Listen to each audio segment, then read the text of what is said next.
In the year Z167, the demon race conquered every inch of the human world, which has now completely fallen. Amidst all this destruction and fire, we see a man struggling to breathe. This is Si Chin, an SS rank lightning assassin, and he is humanity's last hope. This all started 7 years ago, when demon kings suddenly appeared in this world. One of them, named Enru, mocks humans, calling them pathetic and fragile trash. With its arm glowing red, the creature says it's time to fulfill its one purpose. With that, a sphere of dark energy forms in the monster's hand. Then, the demon king shouts for Si Chen to become its food and its power. Next, the attack is launched with full force toward our hero.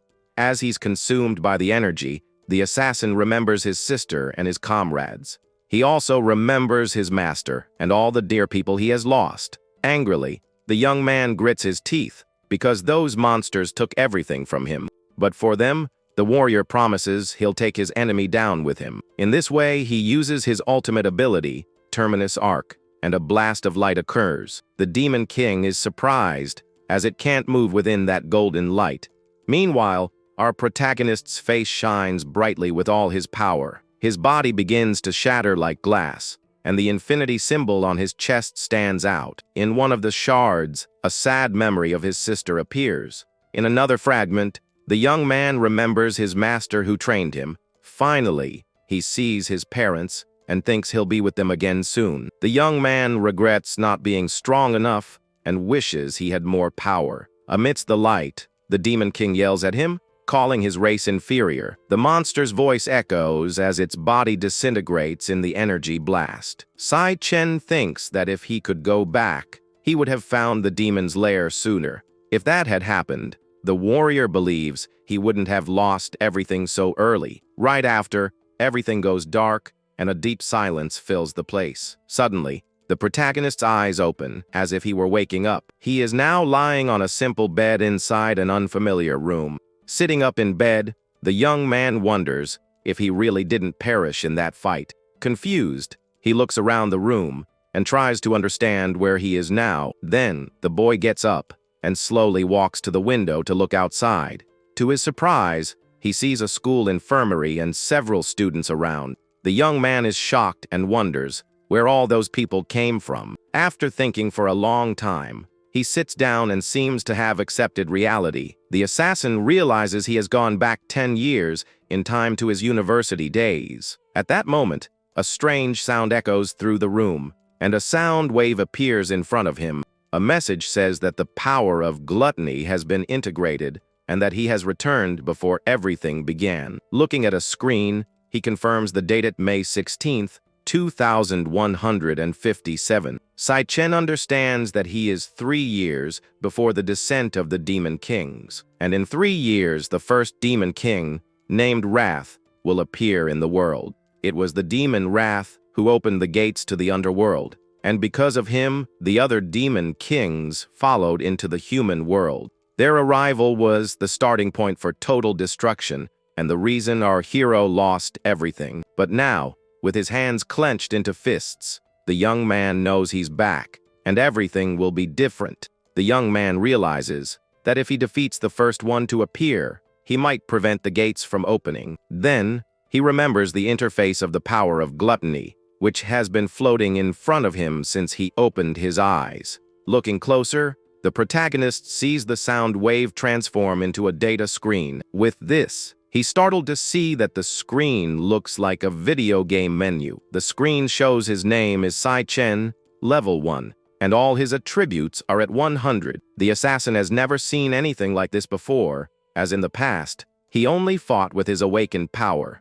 In this world, only 1 in every 10,000 people can become an awakened with special abilities. The school he attends only recruits potential awakened, but in his past life, he failed to awaken. For 4 years, the young man was the weakest of all, and now he understands why he woke up in the infirmary. Suddenly, the screen in front of him starts to glitch and shows a distorted image. A lightning-type assassin card appears with all his attributes and skills. Disbelieving what he sees, the young man recognizes it as his class from his previous life. At that moment, He feels power flowing through his body and wonders if he inherited the strength from his past life.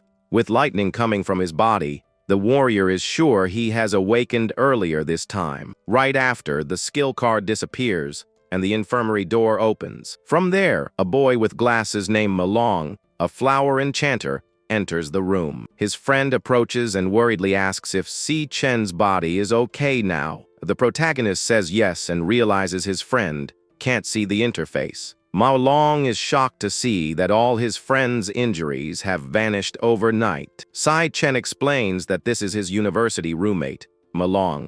He remembers that in his past life, his friend passed away on the third day of the demon descent.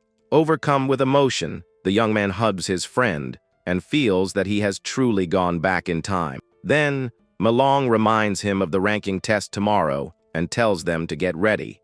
His roommate pulls him outside, saying the test is crucial for their graduation evaluation. Now outside, we see the university courtyard with the sun setting on the horizon. The campus is full of students walking around, and some are even using their abilities to train. Several young people are playing sports and having fun around the school grounds. The protagonist comments that it's been a long time since he's seen so many living people, and his friend gets confused. Not understanding at all, Ma Long suggests they just walk around the courtyard to relax. The hero remembers that he once completely lost everything he loved, and he knows that if he does nothing, that desperate future will come again. That's why the young man decides he needs to act immediately and raise his level as quickly as possible. At this time, the only way for an Awaken to level up was by taking down monsters in their lairs. The problem is that almost all demon lairs are controlled by large guilds. With his new stats, the young man wonders how strong he is compared to others and to the monsters. To differentiate power levels, the government classified the Awakened into ranks from S to E. He doesn't know what his rank will be in the test, but he's sure he's stronger than his friend. Suddenly, a basketball hits Ma Long right in the face. With that, the boy falls to the ground in a lot of pain from the impact. From a distance, a group of bullies sitting on the stairs spots them, and one of them points at the pair. The group's leader, a muscular guy, comments that they recovered pretty quickly. On the ground, Malong says they are very unlucky to have run into that guy, but Si Chen stands up and faces the group of bullies without showing any fear. The bully smirks and tells his friends that those two can take a good beating. He then complains that they knew he was playing and didn't bring any drinks. Scared, Ma Long immediately apologizes and says he'll go buy the drinks right now. However, Si Chen stops him and says it's not their fault and that the bullies should be the ones to apologize. The group of aggressors continues to watch the two from the top of the stairs. Their leader comments again on the doe's quick recovery. Mao Long despairs, realizing they've run into the same guy again. Once more, our hero stands in front of his friend to protect him. The bully repeats that those two can take quite a beating without complaining. Si Chen recognizes the guy, and some memories from the past start to surface. He remembers when the bully was trying to shove his head in a toilet. Back then, the aggressors held him tightly while he struggled. Ma Long tried to help but was pushed away, unable to do anything. The leader, named Gong Cheng, asks why he should stop and says he's helping him. He says that Si Chen hasn't awakened yet and therefore needs a little push. With a wicked smile on their faces, the other bullies start laughing at the situation. After the boy passes out, they leave, saying the game isn't fun anymore. Then, Ma Long rushes to his friend's side and worriedly asks if he's okay. With tears in his eyes, the young man asks why they never leave them alone. Back in the present, the bully asks if the protagonist said something. He smirks and says that wickedness also exists in the human world and decides to have more fun. Gong Cheng complains again that they didn't bring drinks for him and his friends. Frightened, Malong apologizes and offers to buy the drinks right away. But Si Chen interrupts him and states that they are the ones who should apologize. The bully is confused by the young man's attitude and doesn't understand what he said. Ma Long is terrified by his friend's courage and asks what he's talking about. Gong Cheng then activates his flower warrior power and his arms glow green. Sai-chen's red eyes glow intensely as he faces his enemy. He remembers that Gong Cheng only thinks he's tough because his brother is the council president. Other students watch from a distance and comment that Gong Cheng is going to beat them up again. The crowd calls them useless,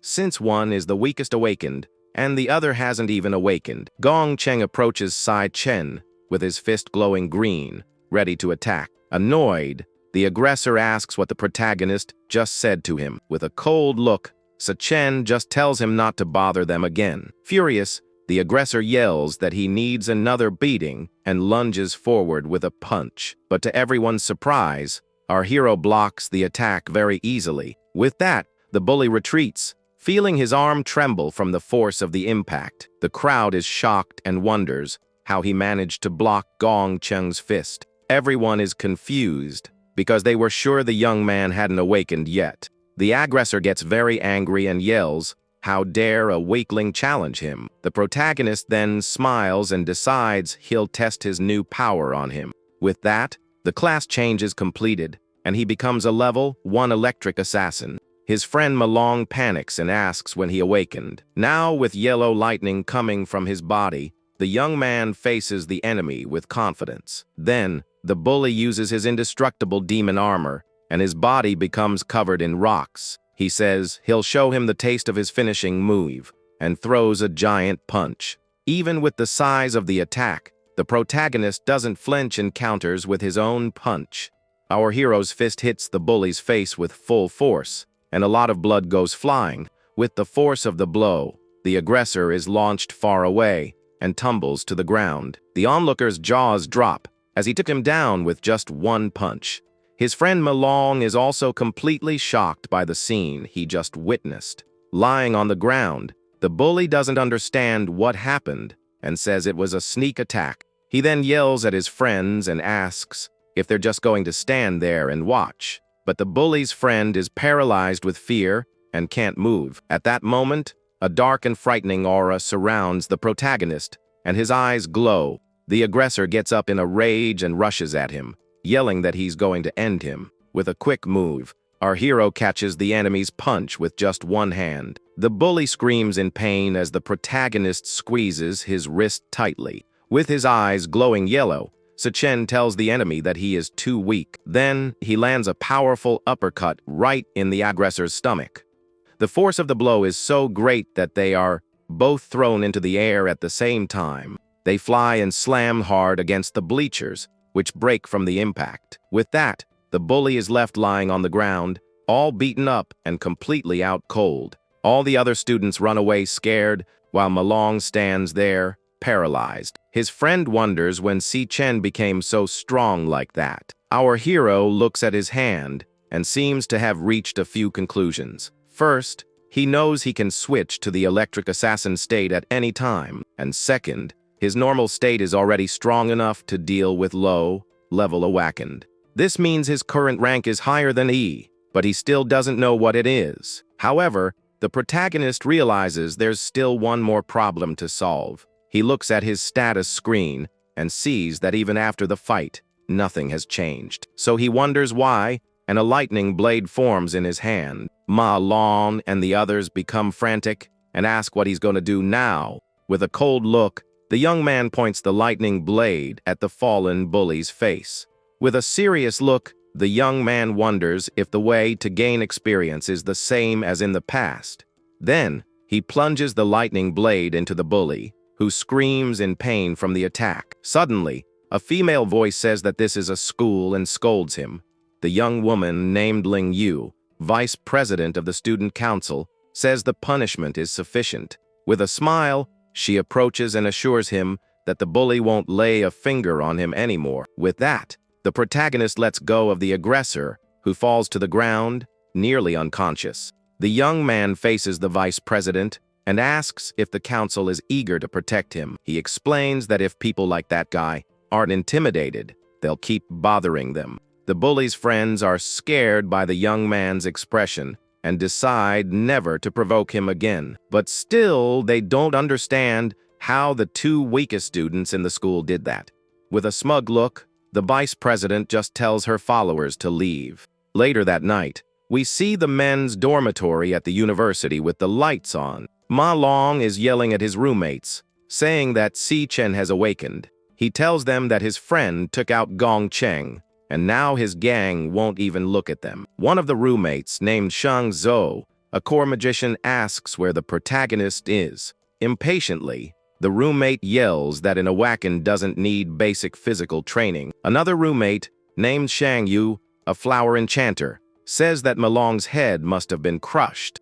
Shang Zuo explains that the four of them were put in the same dorm because they are the worst in the school. He brags about being the fourth worst, which makes him number one in that dorm. The magician also says that a person can only awaken one class, and the other two are support types. He's sure that Si Chen looks like a weakling and would never be a lightning assassin. One of the roommates remembers that tomorrow is the final ranking test, and everything will be cleared up.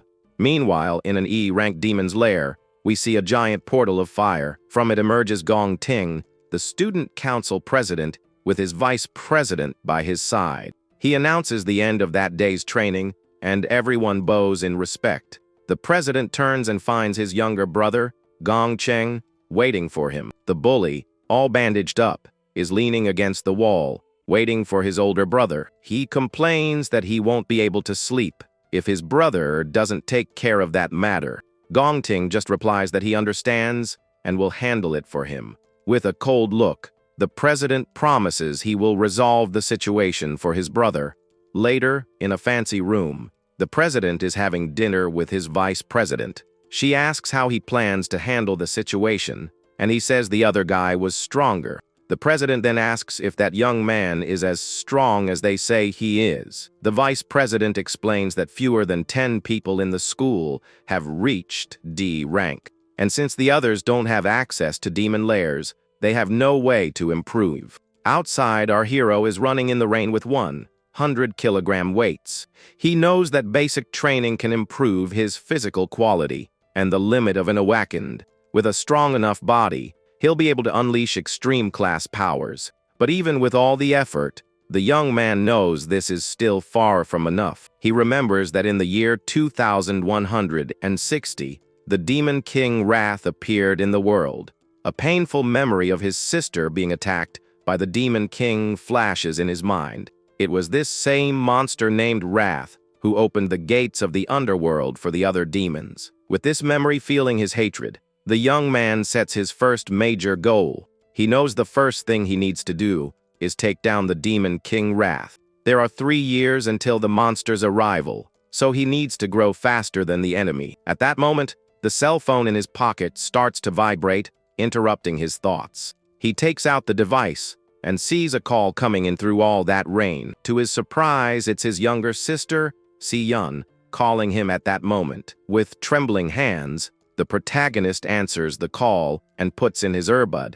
On the other end of the line, the girl's cheerful voice asks why he called so much. She happily tells him that if she wins a competition, their rent problem will be solved. The young woman notices her brother's silence and asks if it's raining where he is. With a sad smile, he says it's nothing and promises to protect her, no matter the cost. Emotionally, the warrior says it's been a long time since he's heard her voice. Confused, she says they spoke 2 days ago and promises to visit him after the competition. After hanging up, the hero feels that everything has truly started over for him now. He starts running again and decides he will get stronger to protect everything he loves. Later, he returns to the dorm and notices that 8 hours have passed since he got back. In the shower, the young man thinks that he's adapting to his younger, weaker body. Now dressed, he knows he needs to think about a very important problem.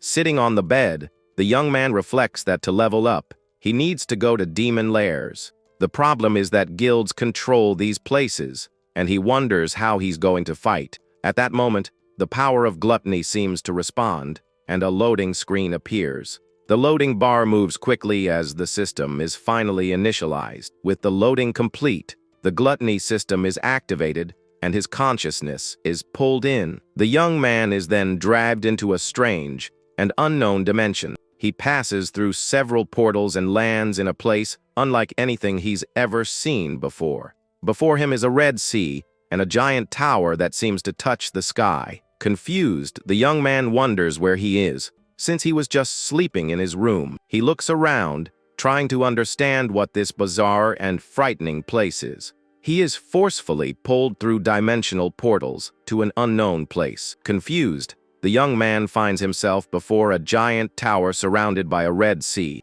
He wonders what this place is, since a moment ago, he was sleeping in his bed. With his eyes fixed on the structure, he questions what that dark tower could be. Suddenly, strange and grotesque monsters begin to emerge from that red sea. A pack of ranked deathhounds appears, and they are all cloud warrior types.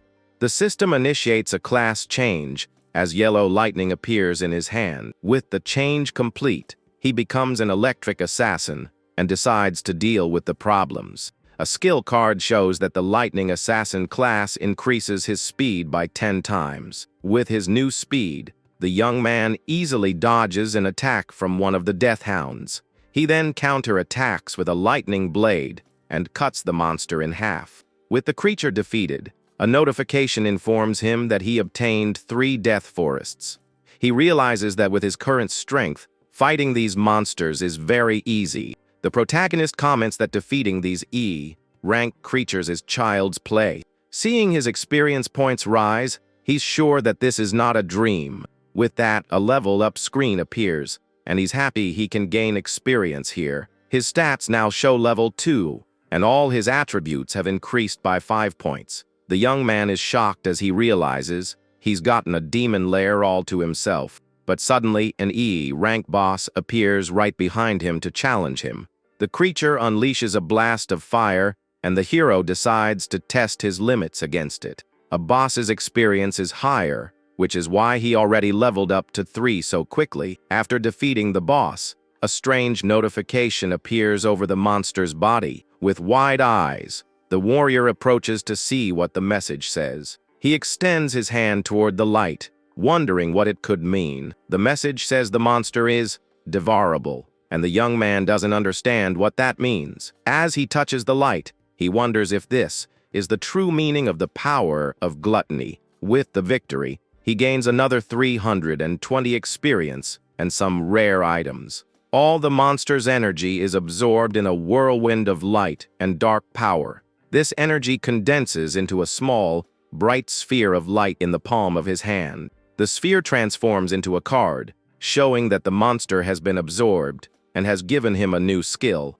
He realizes he can devour his enemies after defeating them and turn them into his own classes. With wide eyes, the young man is shocked by this new discovery and the power he has. Holding the card, he remembers where he has seen a similar power before. A memory of the demon King Lenyu comes to his mind, showing all its strength. Back then, the monster used a very similar energy to absorb its enemies. The young man understands that this was the power of the demon King Lenyu, the power of gluttony. He realizes that he somehow stole the power of gluttony from that demon king. Normally, each person can only have one class with defined strengths and weaknesses. But now, the protagonist has 2 classes at the same time, breaking all the rules. With this, he thinks that if he can devour other monsters, he will become even stronger. The warrior believes that with this power, he can have infinite classes if he wants. After the euphoria,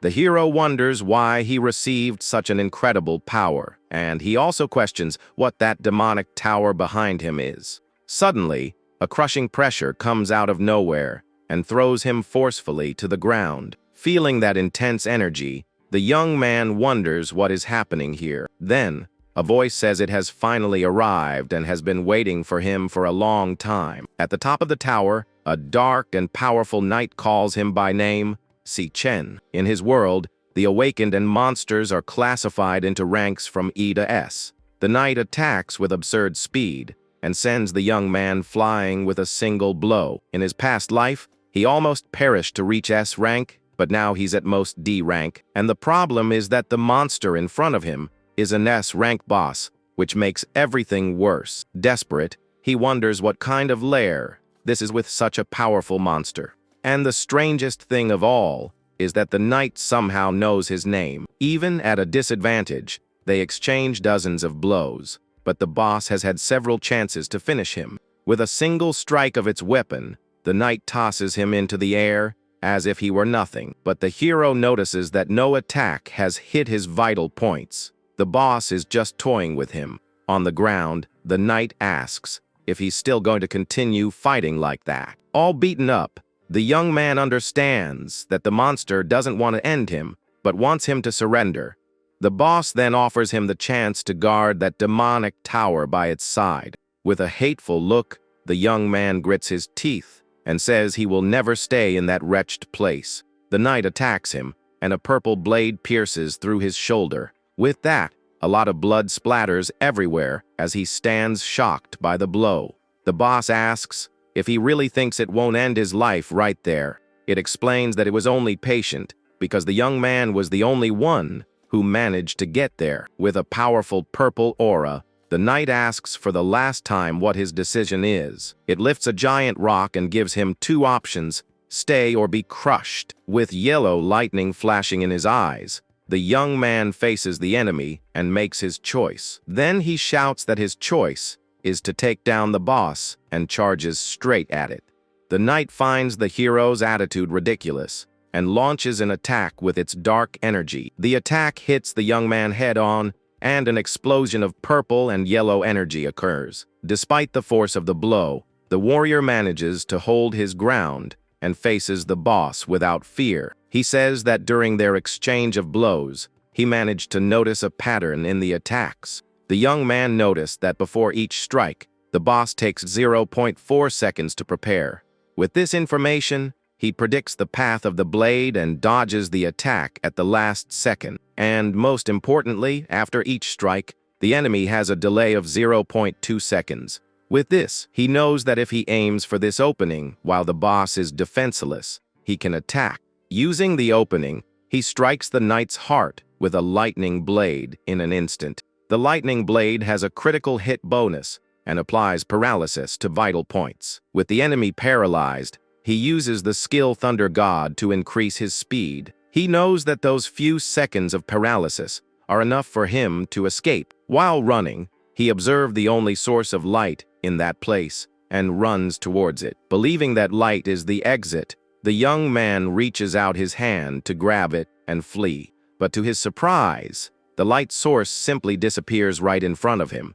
The knight explains that it was just an illusion and that the exit he's looking for doesn't exist. The boss is impressed that he found the flaws in its attacks so quickly. It says that the young man is truly the one who can bring hope and reveals its true form. The hero is completely shocked because he has seen that appearance somewhere else before. He is sure he has seen that form on the body of the demon King Lanyu in the past. A memory of the final battle of his previous life flashes in his mind at that moment. In that fight, the Demon King had the exact same appearance as the tower's boss. He recalls that in the fight, the Demon King switched between various high-rank classes with ease. The monster used fire and ice powers with a mastery that seemed impossible to achieve. It could also control plants and create entire forests to trap its enemies. And among all those forms, the protagonist vividly remembers one in particular.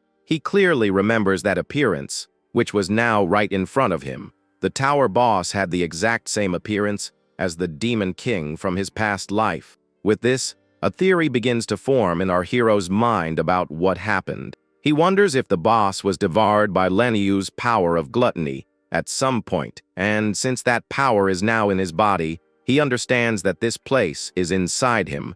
The monster praises the young man's mental strength and intelligence for figuring it all out. The boss says he has proven himself worthy of everything that place holds, and the young man is confused. Then, a golden SSS rank key appears floating in the air right in front of them. The demon explains that this is the key to the tower, and that it opens the gates to its power. It says that Lanyu devoured many demons, and the strongest were sealed in the tower. The boss then encourages him to devour them and use them as fuel to get stronger. Not understanding, the young man holds the key and asks why the monster is helping him. The demon reveals that even among its kind, there is good and evil, and that its clan was betrayed. It has waited in eternity for a chance at revenge, and now that chance is here. The boss says the young man is the only hope, and the hero asks who it's talking about. The monster points to the tower and says that all the answers he seeks are inside. Then, the boss's body begins to dissolve as it offers its power to the young man. The protagonist is shocked by the offer and asks if he's supposed to take its power. The demon shouts that from this moment on, he must become unstoppable and invincible. It warns him that the demons in the tower won't go easy on him like it did. The boss says he must endure everything and conquer them all, without exception. He needs to become the strongest of all until he finally devours all the demon kings. With its last words, the demon's body completely dissolves into particles of light. It says that only a man with that kind of determination is worthy of its power. The boss's purple energy floats in the air for a moment before disappearing completely. Right after, this energy enters the young man's hand, and a loading screen appears. After devouring the boss's power, a victory screen appears, and he jumps to level 10 all at once. With a determined look, the young man understands his new mission and promises to carry the demon's will. He now has the Purgatory Rakshasa class and swears he will make all enemies pay. Suddenly, a bright light fills the place, and everything around him starts to brighten. A loud voice yells for everyone to wake up, and the hero opens his eyes, still a bit drowsy. He sits up in bed and realizes he has somehow returned to his room at the university. His roommates hurry him for the test, and he wonders if he really is back in the dorm. The young man notices his injuries are gone and questions if it was all just a dream, but his system proves it was real, as the items and classes he gained are there. He sees that he jumped to level 10 in one night, and wonders what his rank would be now. At that moment, his roommate Shang Zhou approaches to tease him a little. With a mocking smile, the magician says that someone was talking a lot about him last night. He says that Malong spread the word to everyone that the protagonist has become a super strong guy. Annoyed, the roommate asks if the young man is trying to steal his spot as number 1 in the room. Xiang Zhou then challenges him to the ranking test to see what he's made of. As they walk to the test site, the cocky magician eats a snack to prepare. He boasts that even though he's E rank, he's mid-level while the others are low-level. The magician further explains that the difference between levels is huge and that he can defeat 10 of them. He brags that maybe his rank has gone up and walks ahead of everyone. Mai Long comes closer and whispers to his friend to aim for D rank and scare the cocky guy. With a confident look, the protagonist just thinks to himself about this so-called D rank. They continue walking through the university courtyard towards the site of the big test. Suddenly, the cocky roommate greets someone who was passing by at that moment. Arriving at the location, they see that many students have already gathered for the test ceremony. In the middle of the crowd, Gong Cheng's henchmen push others aside to clear a path. The roommate suggests they stay away from those guys to avoid trouble. But to their dismay, the two bullies look directly at them with anger. Our hero, however, remains calm and faces the aggressors without showing any fear. Upon recognizing him, the henchmen turn pale with fear, and one of them tries to stutter his name. Then, to everyone's surprise, the two of them bow and call him Big Brother Sai Chen. The roommate is shocked and wonders why the bullies are being so respectful. Not caring about the scene, the protagonist walks past them and calmly continues on his way. Suddenly, a voice calls him, and with his red eyes glowing, he turns to see who it is.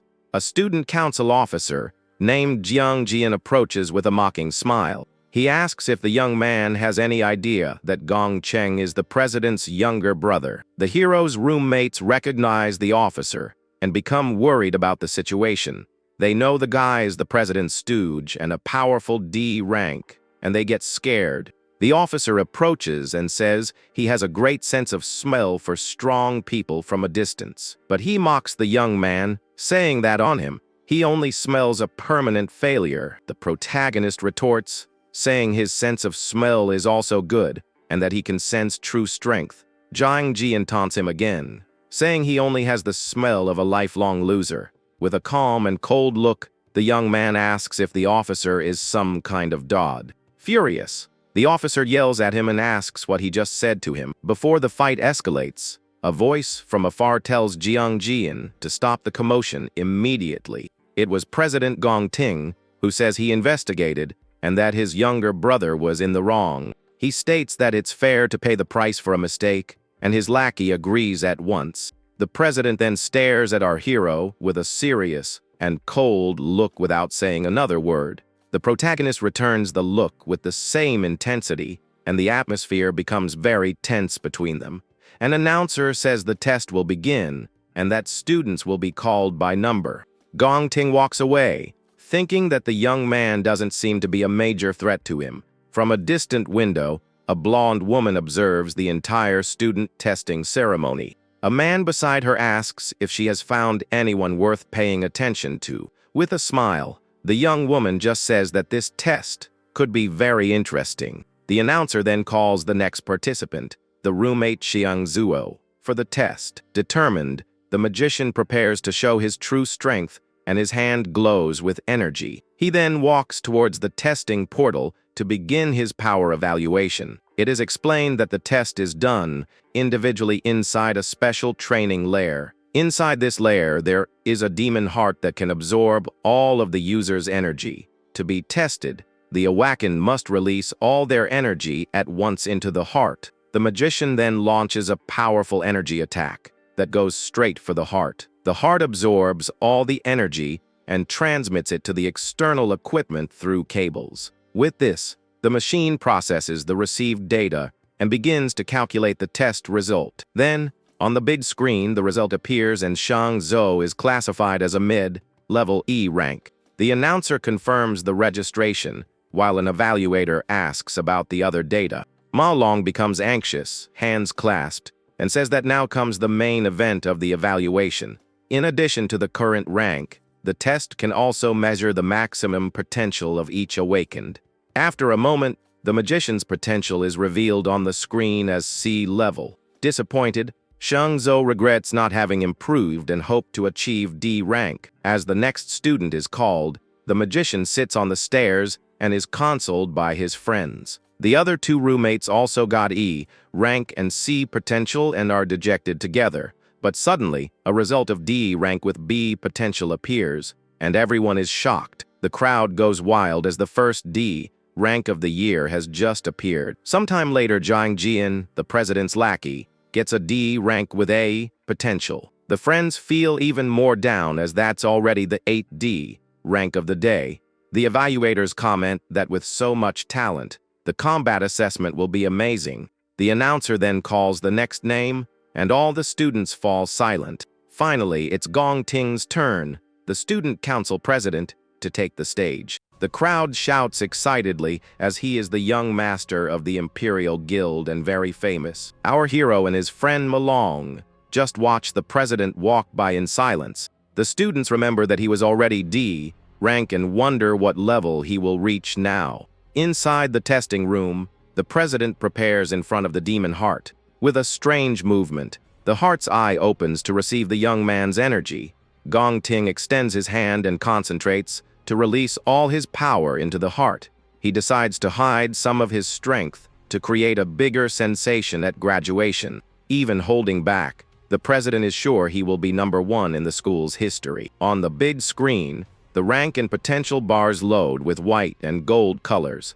One of the evaluators notices the golden color and is surprised, having never seen it before. The result impresses everyone, as he is a high-level D rank with S potential. The crowd screams in shock at his super high-level D rank and S potential. His followers celebrate, shouting that he is the first in history, and long live the president. Ma Long shouts in envy, as the school has produced a user with S potential, and they have made history. The evaluators are shocked, and one of them confirms that the president's result is correct. Everyone comments that an awakened with S potential is a treasure and will be protected by the state. Besides, he is the noble son of the Imperial Guild, and this news will make headlines. From afar, the blonde woman says that this year's test is really full of great talents. The university's principal, Yuan Long, asks if she already knew about Gong Ting's potential, but the young woman replies that she didn't come to the test just for him,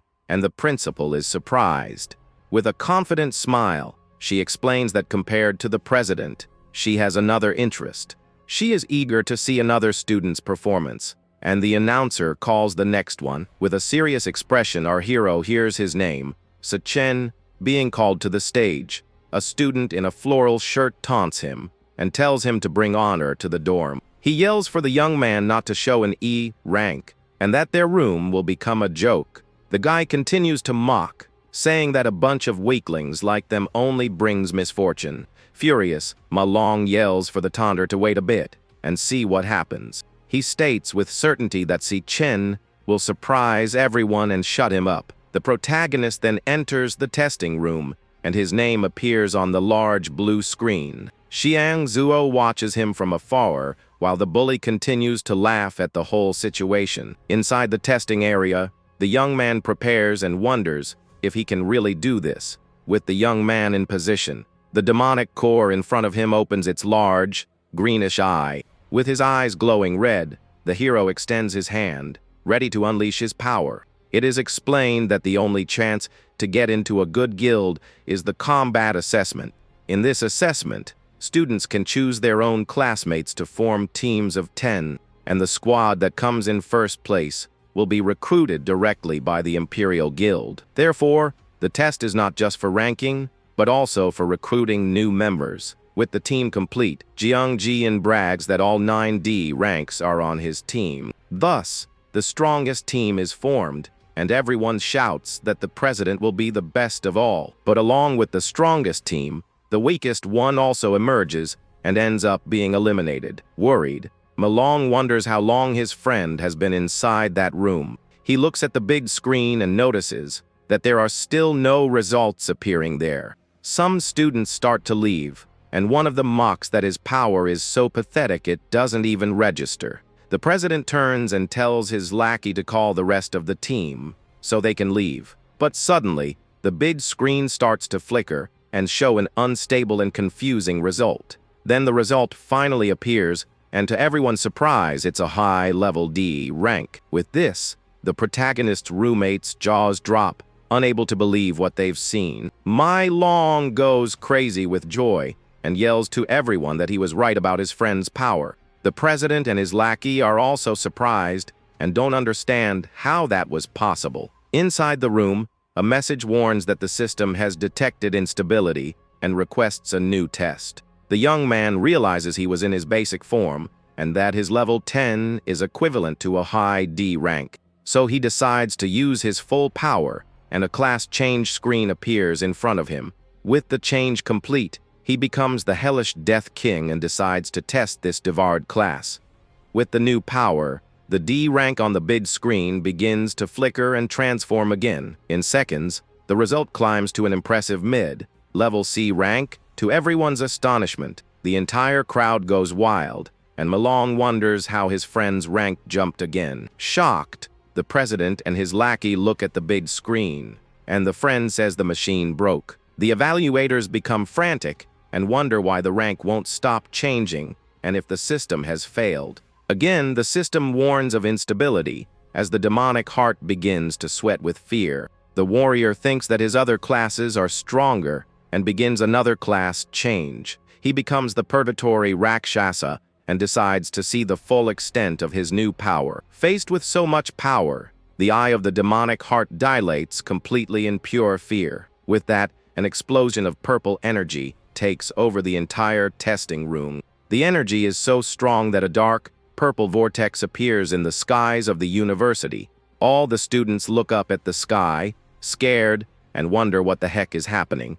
The roommates call it a celestial phenomenon and say that history has been rewritten. With that, they shout that their dorm now has a divine-level monster. On the big screen, the potential letters also begin to flicker and glitch non-stop. Suddenly, the result stops flickering and reveals a gigantic letter S for potential. The evaluators shout again and wonder in shock if that was another S-rank potential. Even President Gong Ting is left completely speechless by the test result. But the letter S continues to flicker, and a system error warning appears right after. With that, the letter S multiplies and becomes SS, as the value exceeded the system's maximum load. The president's lackey panics and lets out a desperate scream at the scene. With that, the entire testing machine explodes, and the blue screen shatters into 1,000 pieces. The evaluators run desperately, and one of them shouts that the demon's heart overloaded. Then they enter the testing room and ask if the student inside is okay.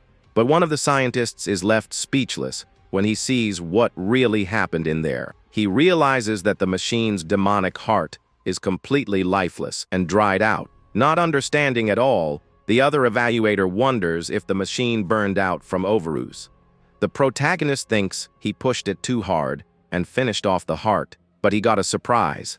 With his power of gluttony, he devoured the machine's core and gained a new skill. Outside, the testing equipment continues to spark and emit a lot of smoke. With his eyes glowing blue, the hero activates his new demonic heart ability. Now he can see everyone's rank and realizes that most are a very weak E level. With his new power, the young man faces the crowd to test the limits of his ability. He sees that Gong Ting was hiding his strength and that his real rank was a mid-level C. One of the evaluators then announces that the heart suffered a sudden failure and the test has been suspended. He says that Sai Chen's data was an error and asks the others to come back tomorrow. With that, his friends surround him, calling him a genius and asking what he wants to eat.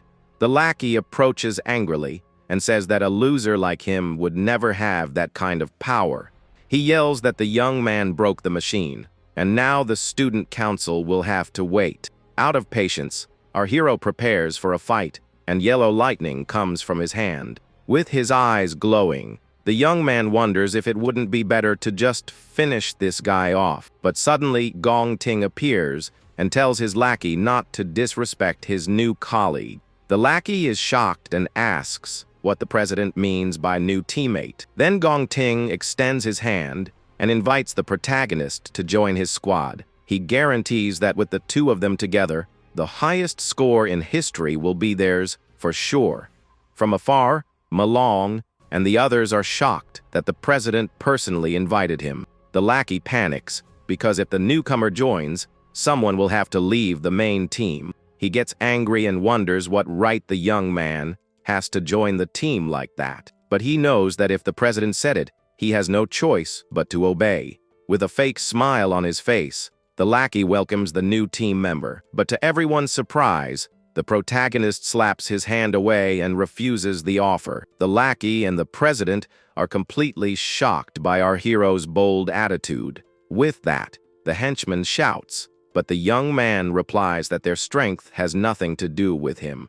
With his eyes glowing red, he says they are too loud and asks them not to bother him. With fire coming from his mouth, the lackey becomes furious as the young man walks away with his friends. The crowd is in shock and wonders how he had the courage to refuse the council president. One of the students thinks he wants to take first place all by himself since his rank is C level. Ma Long and his roommate laugh at the faces the two bullies made in front of them. With a smile, the president says it's okay and that the young man has his own ideas. We see the university courtyard as the students begin to slowly disperse.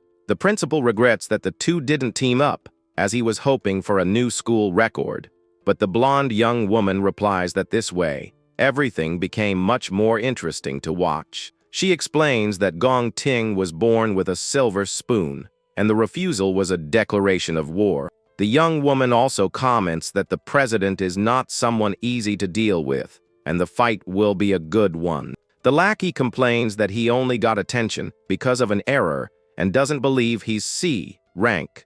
The president wonders if the test wasn't wrong and vows that he won't let anyone surpass him. The henchman then offers to teach the newcomer a lesson on behalf of his boss. Gong Ting asks if he thinks he's a petty person, and the henchman despairs at the question. He says he's not in the mood for karaoke and tells the lackey to handle everything with the team. With a serious look, The president warns that anything the lackey does has nothing to do with him. The henchman stands there, not quite understanding what his boss just told him. But then, with a wicked smile, he gets the message and says it has nothing to do with the boss. 10 minutes later, on the stairs, one of his henchmen gives him some important information. The informant says he heard the young man saying he was going home, and that he left without even eating. Angrily, the lackey crushes a soda can and says the heavens are helping him. With a wicked smile, he thinks that outside of school, it will be easier to deal with the newcomer. Meanwhile, our hero walks calmly down the street, listening to music on his headphones. He remembers that in his past life, a top guild suffered a serious accident. The guild was in a demon lair and encountered a powerful creature never seen before. This creature was actually the demon king of wrath, who attacked everyone with its power. With the guild wiped out, the monster left the lair and descended into the human world. Now, the protagonist knows he needs a plan to find Wrath's lair quickly, and to start his grand plan, he needs a lot of money to finance his search. He goes to the Mithril Monster Exchange, which in the future will be the largest in the entire country. The young man enters the place and sees that weapons and equipment here are essential for the awakened. This is also the fastest way to get money, and he places fangs on the counter. The appraiser picks up one of the fangs and asks where a student got an item like that. The young man says he got it from a monster, and the man is confused, as he's never seen anything like it. A pink-haired employee recognizes it as a Sangson's Fang, an E-rank monster item. The appraiser scoffs at the item, and the young woman explains it can be turned into a scepter or ground down. The appraiser boasts that his shop only serves VIP clients and that he only deals with rare items. He complains that he hasn't had any high-level clients and that he'll never get promoted this way. The man decides he won't bother and passes the task to the new employee. With that, he leaves, telling the young woman to work hard because he expects a lot from her. The employee then hands a folder with the money from the sale of the items to the young man. Upon opening the folder, the protagonist sees he got 18,000 and that this solves the rent issue. Next, he summons a giant purple sword and asks the employee to appraise the item. The sword is enormous and glows with a powerful energy as the young man holds it firmly. The employee's jaw drops, and she says that it's a very cool greatsword. She's never seen anything like it, but is sure the weapon is at least B rank or even A rank. The appraiser returns and scoffs at her, saying an A rank weapon costs 1,000,000 yen. But suddenly, a voice says the young woman is right, and that this is no ordinary piece of equipment. With a fake smile, the appraiser praises the boss for his sharp eyes and mocks the young man. The boss then reveals that it is an S-rank weapon from the lands of Purgatory. Shocked, the two employees scream in amazement, and the appraiser almost faints at the news. The boss shakes the young man's hand and welcomes him as a very special guest. The man invites him to the VIP room and says he can make any request he wants. The protagonist then thinks that his target has finally appeared and calls him by name, Kyung-ji. We see a cup of tea being served as the two sit down to talk in the room. The boss asks how the valued guest plans to handle such a rare piece of equipment. Without hesitation, the young man says he wants 1,000,000 yen for the powerful sword he brought. The boss is surprised by the amount and asks if the young man really wants only 1,000,000. He explains that a S-rank weapon is worth tens of millions and could cause a frenzy. So, the protagonist says he wants to use the weapon as collateral for a 1,000,000 loan. With a serious look, the young man promises he will pay back the full amount in just 1 month. The boss is impressed, as he's never seen a university student have an idea like that. He wonders if the young man is a genius or the son of a rich family who ran away from home. With that, the young man proposes to pay the principal plus 10% interest in 1 month. The boss then asks the employee to leave for a moment to speak with him alone. Alone in the room, the man says that if he's not mistaken, the young man is a senior at the university. He explains that the combat assessment is in 1 month, and the prize is 1,000,000. From this, he deduces that the protagonist is already sure he will take first place in the test. The man concludes that the young man is desperate for the money and has no other options. Seeing the situation, the boss decides to make a counter proposal to our hero. He offers $1.5 million in cash on the spot, with 0% interest for 1 month. With a smile, the man tells him to consider it a gesture of friendship between them.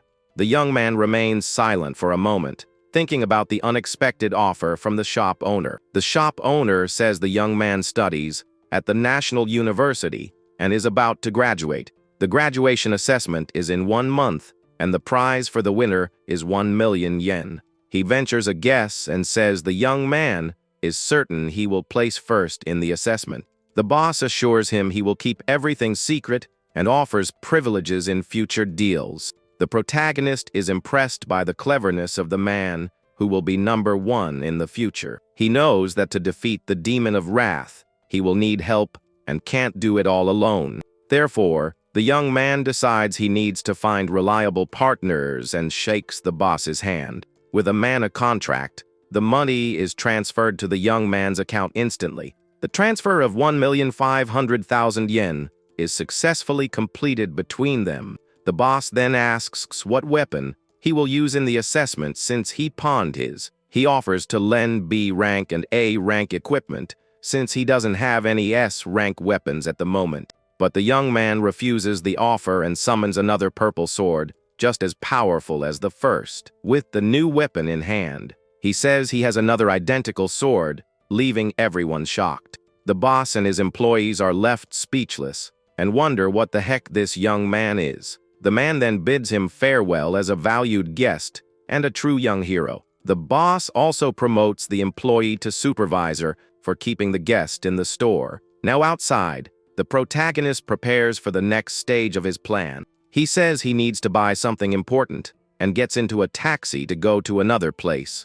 The young man arrives at the Huron County long-distance bus station to meet someone. He remembers that in the past, financial problems haunted him and his sister for a long time. Back then, he hadn't awakened, and no guild would accept him for real work. To pay the rent, he did odd jobs and worked desperately wherever he could find a position. He and his sister, Sayun, lived on almost nothing and could barely pay the month's bills. His sister was accepted into the International Academy of Arts, but had to turn down the offer.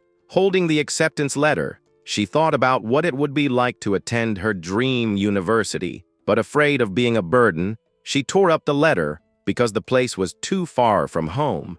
The young man waits at the station and thinks that his sister must have already arrived to visit him. Suddenly, a familiar voice calls him, and he turns to see who it is at that moment. His sister, Sayun, scolds him for being at the entrance and not the exit as they had arranged. With a smile, the young woman asks if he's confused from working too much again. The protagonist is frozen, as it's been 7 years since he last saw his sister alive. The girl complains that he's not going to help her with her luggage and tells him to hurry up.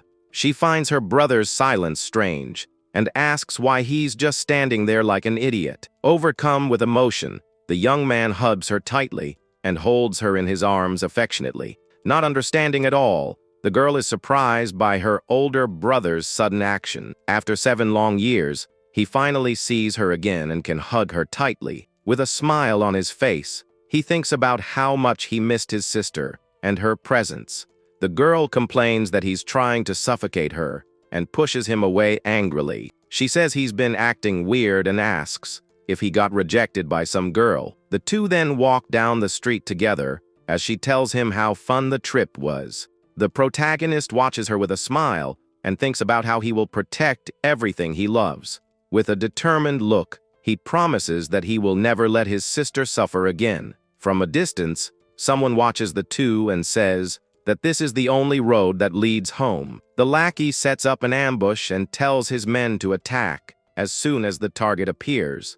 With a wicked smile, he promises that he will make the young man taste the consequences of provoking him. One of the henchmen asks if they aren't going too far, since they brought so many men. The lackey says he was going to go easy, but the young man's attitude was too annoying for him. He remembers the protagonist's words and how disrespectful he was to him. With that, the bully orders his men to beat him up, so he can't participate in the assessment. He shows his D-rank dagger and says he's one of the best assassins in the entire school. Meanwhile, the two siblings walk calmly down the street, unaware of the ambush. The girl notices that her brother is acting strangely and asks if it's because of the assessment. She says that a stubborn person like him wouldn't worry about silly love problems. With that, she encourages him, saying that life is a long road and opportunities will come. Then, the young woman starts singing a motivational song to cheer up her older brother.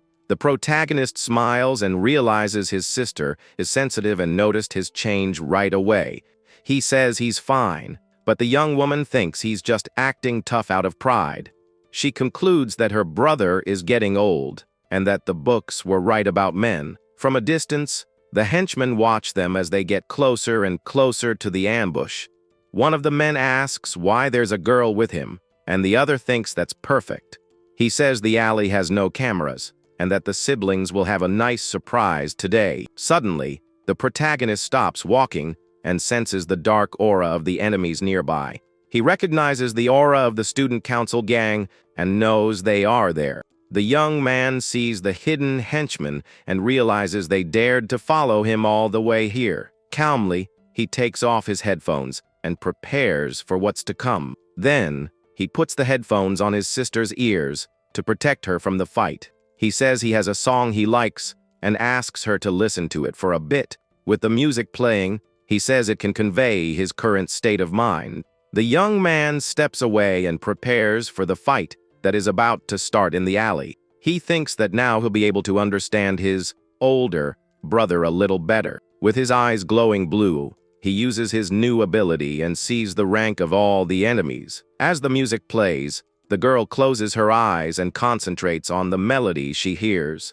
The henchmen charge at him, and the fight finally begins in the alley. The young man remembers that he lost his family in 2160 and has now found them again. With yellow lightning coming from his body, he prepares to protect his sister at all costs. He shouts that this is their first reunion in 7 years, and that no one is going to ruin it. With a quick move, he lunges forward and lands a powerful kick on one of the henchmen's faces. The force of the blow is so great that the man flies far away and falls unconscious on the ground. With his sister listening to music, he fights with all his might to finish off the enemies quickly. He moves like a bolt of lightning among the henchmen, defeating them one by one with precise strikes. One of the men screams in pain as he is thrown far away by our furious hero. With several enemies down, he continues to fight with impressive speed in the alley. He moves like a shooting star and takes down all the henchmen who dare to challenge him. One of the henchmen tries a surprise attack, but our hero dodges it with ease. With a quick move, he grabs the enemy's arm and risks everything to protect his sister. Next, the young warrior twists the aggressor's arm with all his strength and power. The man screams in pain as he feels his bone break from the force of the blow. Without mercy, he lands a powerful punch right on the enemy's face, who drops instantly. He continues to fight with incredible speed, taking down several other henchmen in the alley. One of the aggressors is terrified and wonders how that boy is so strong. The aura of yellow lightning around our hero shines intensely with all his power. He turns and lands another devastating punch on one of the bullies surrounding him there. The blow is so strong that the henchman flies far away from the impact of the young man's attack. Now, only the lackey is left standing, facing him with his dagger ready for the final fight. Despite his fear, the man remembers he is a high-level cloud assassin and prepares himself. Furious, he shouts and wonders if the young man really thinks he can beat him in a fight. But in the blink of an eye, our hero appears in front of him and attacks him with everything he's got. The lackey is thrown far away as if he were nothing by the force of the blow. He flies across the alley and slams hard against the wall on the other side of the street. Before he falls, the young warrior hits him again with another powerful punch in mid-air. With one last devastating blow, he finishes the fight and leaves the lackey on the ground for good. The bully falls to the ground, all beaten up and completely out cold after the major beatdown. The force of the attack was so great that it opened a small crater in the alley floor. Lying on the ground, the aggressor sees the young man's shadow slowly approaching him. Standing over the enemy's body, our hero faces him with a cold and very serious look. He says he clearly warned the lackey not to bother him like that anymore. With his eyes glowing red, he asks if the bully doesn't understand human speech. On the ground, the henchman realizes the test result was real and apologizes. The protagonist then grabs his dagger and threatens to end it all if he makes a sound. With tears in his eyes, the aggressor understands that the young man isn't lying and will actually go through with it. The henchman is frightened by the young man's deadly intent and wonders what he's been through. With a cold gaze, our hero tells the enemy to remember his next words carefully. He warns that he won't tolerate any more provocations and that they should never threaten his sister's safety. The warrior also warns that if they show up in his sight again, he will take them out. And with his eyes glowing red, he asks if the bully has finally gotten the message. Terrified and crying, the henchman nods his head, agreeing with everything he said. With that, our hero drops the dagger and leaves, leaving all the aggressors behind. Meanwhile, the young man's sister listens to the music and wonders why it makes her want to cry. With a tear in her eye, she thinks that they just saw each other a few days ago and doesn't understand the feeling. The young woman feels that the music makes it seem like her brother has been through a lot in his life.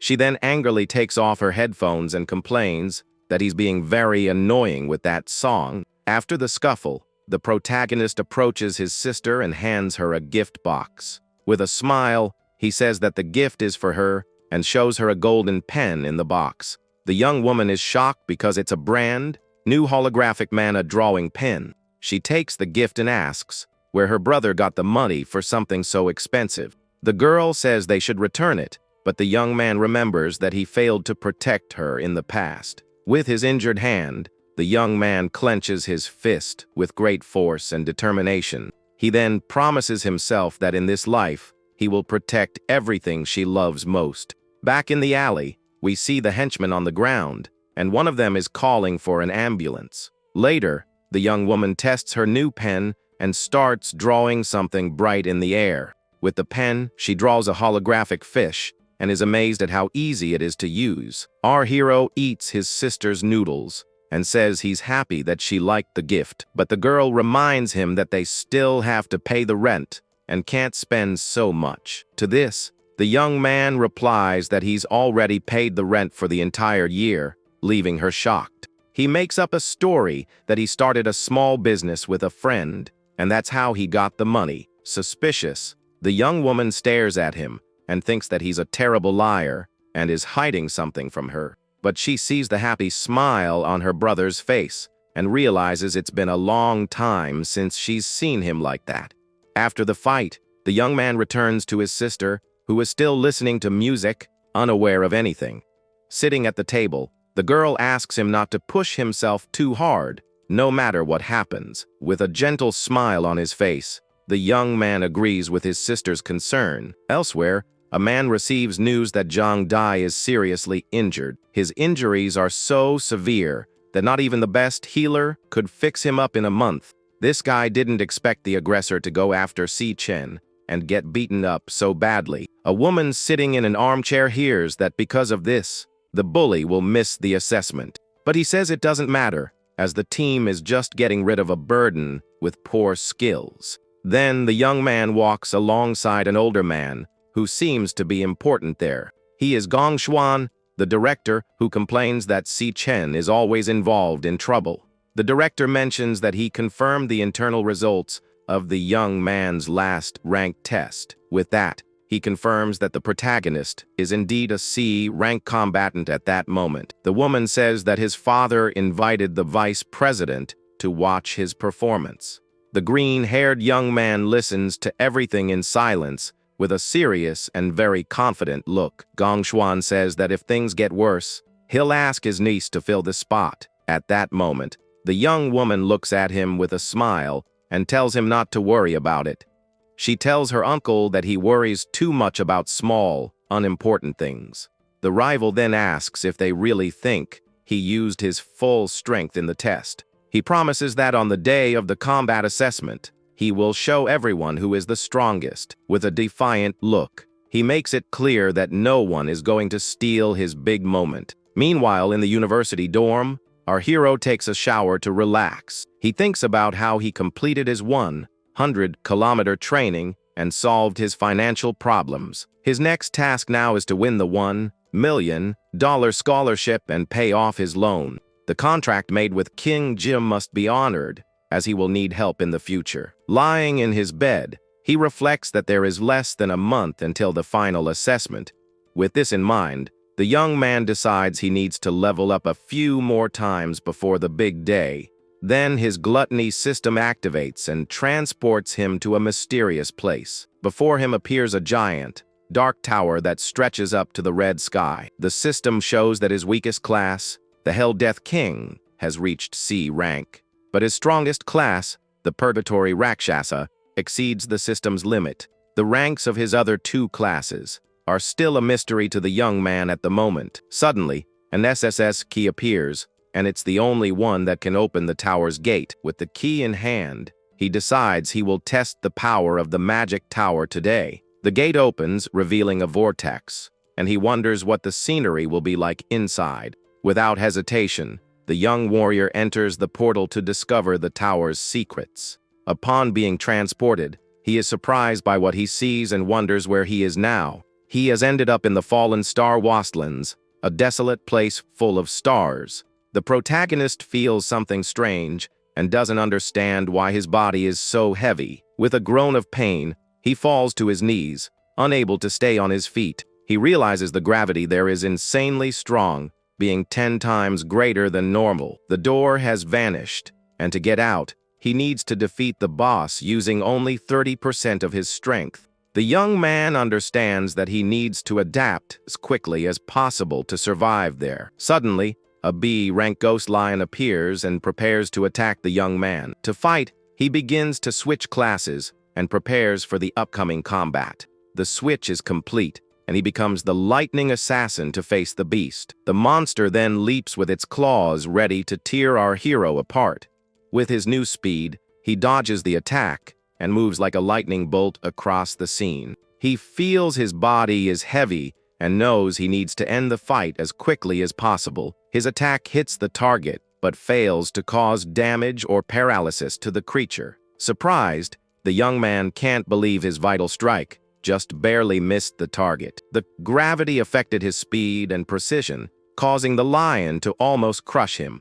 His assassin class has lost its advantage, and the beast easily dodges his strikes. With that, he decides to change tactics and goes for an all-out close-quarters combat. Seeing that it wasn't going to work, he decides to switch to his strongest class, the Rakshasa. Each class has its own advantages, and the warrior class is perfect for this situation. Close-quarters combat depends on strength and endurance, and his new class has plenty of both. With his new power, he accumulates the maximum amount of gravity for a devastating blow. The impact force of his attack is increased by 600 times for the final strike. In this environment, the force of his punch is amplified 60 times more than normal. The beast faces the blow with fury, unaware of the power that is about to hit it. With a furious cry, the young man unleashes a pillar of energy that hits the lion head on. His gravity calamity skill explodes with force, destroying everything around him. After the devastating attack, the young man falls to the ground, exhausted and panting, with a trembling hand. He lies in the middle of the crater while the system informs him that he obtained a lion bone. With 12,000 experience points, he levels up to level 11 and stares at the sky, tired. Each star on his card represents a multiplier, and the more stars, the stronger he gets. His Rakshasa class has more stars, so its power amplification is much greater than the other. But to defeat a B-rank monster, he had to use everything he had at that moment. The protagonist then wonders why he couldn't devour the monster after taking it down. The system didn't show the devourable mark on the creature's body as usual. Furthermore, the gate to the next floor, also didn't appear after his great victory. With a frightened look, he begins to realize that something very strange is happening. Suddenly, a dark rift opens in the sky, indicating that the danger is not over yet. The rift transforms into a giant, dark portal that hovers over the young man's head. Inside the portal, several pairs of glowing eyes stare at him with deadly intent. He then realizes that the true lord of that floor has not really appeared yet. To his despair, several ghost lions emerge from the portal, and the monster he defeated was just a minion. The beasts charge forward with full force and prepare to attack the young warrior without any mercy. With no time to react, he is surrounded and brutally attacked by the space monsters. At that moment, he remembers the Rakshasa's words about the pain that awaited him there. The warning said that he needed to endure everything that came his way without giving up. With a cry of determination, he understands that he needs to conquer everything to survive. The young man then wakes up from his nightmare, panting and in a cold sweat in his dorm bed. He sits up in bed and tries to calm down while his roommate sleeps peacefully. With a hand on his neck, he realizes that the pain in his dreams is frighteningly real. But to get stronger, he knows there are no shortcuts, and his journey has just begun. Days later at the university, students gather for the final combat assessment. Director Gong Xuan and another important man watch the students from the main auditorium. The students comment that the big shots from the guild alliance have come to watch the assessment. Because of this, the rules have changed, and our hero listens carefully from his seat. Now, each team needs 5 members, and at least one of them must be E rank or higher. Someone suggests the change is for entertainment, and the director interrupts the conversation. He announces that everyone's rank information has been sent to their wristbands. All the students look at their wrists, and the holographic screens light up instantly. The list shows the names and ranks of each student in that class for team formation. One of the students points to the screen in shock and says there's something wrong with the list. At the bottom of the list, Sechen's name appears, classified as a measly low E rank. His classmate turns to him and asks how he can be such a low rank like that. A girl also finds it strange and remembers that his test had shown a C rank before. Some students mock him and say they were thinking of teaming up with him, but not with such a low rank. With a wicked smile, the rival thinks that now no one will want to team up with our hero. Another student scoffs, saying he must regret turning down Gong Ting's invitation. The green-haired young man just watches everything in silence with a serious and calculating look. From his chair, the director glares at his nephew with a look of pure disappointment and contempt. He wonders when the young man will learn to use power and human nature to his advantage.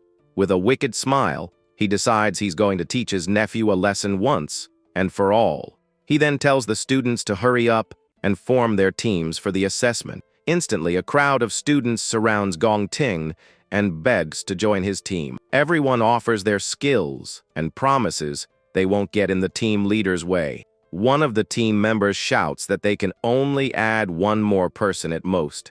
Half an hour later, almost all the teams are formed and ready for the big assessment. Several groups celebrate while wishing each other good luck inside the room. One of the protagonist's friends says that no one wanted to join their team after they asked around. With only 4 members, he fears they won't even be able to participate in the final assessment. His friend with glasses finds it strange how our hero's result was the lowest of all.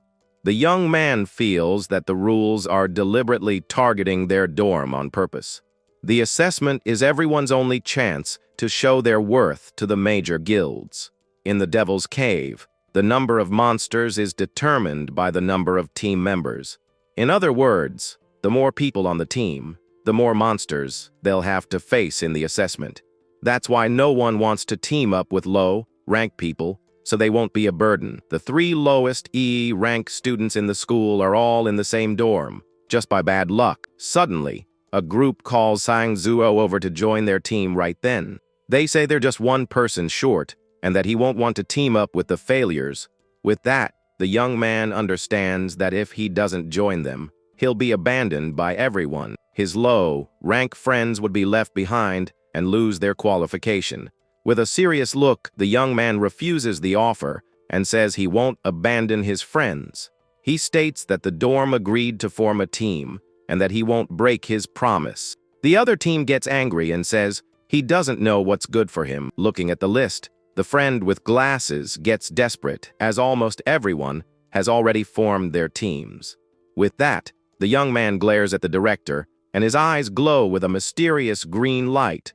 He realizes the director and Gong Ting have the same last name and are from the same family. Then he understands that the director tampered with his rank so that no one would team up with him. Angrily, he decides that he will participate in the assessment no matter what and changes his class.